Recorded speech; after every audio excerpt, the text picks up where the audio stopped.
আল্লাহকে আমরা রব হিসেবে পেয়ে খুশি না ভাইজান? চিল্লায় বলেন। দেখেন আল্লাহ তাআলা কি নিয়ামত আমাদেরকে দান করছে। আচ্ছা বলেন তো, খোদা একজন হইলে লাভ নাকি বেশি হইলে লাভ? কথা বুঝে নাই বোধহয়। খোদা একজন হইলে লাভ না বেশি হইলে লাভ?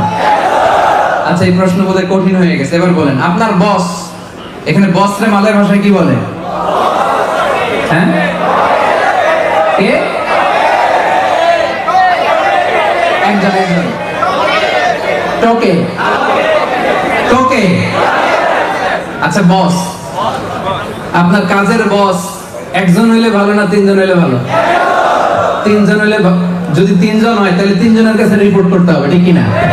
তিনজনের মন জোগায় চলতে হবে, ঠিক কিনা? তিনজনের যত অর্ডার সব আমার কাঁধের উপরে, ঠিক কিনা? যদি একজন হয় লাভ না লস? যদি একজন হয় একজনের রিপোর্ট দিব, একজনের মন জোগায় চললেই হইল, সে খুশি তো সব ঠিক। চিল্লায় বলেন ঠিক কিনা? এজন্য আমরা এত শত খোদার ইবাদত করি না, আমরা এত শত সত্তাকে আমাদের গড বানাই না, আমরা এক সত্তাকে মানি। চিৎকার করে মুসলমান বলো তিনি কে?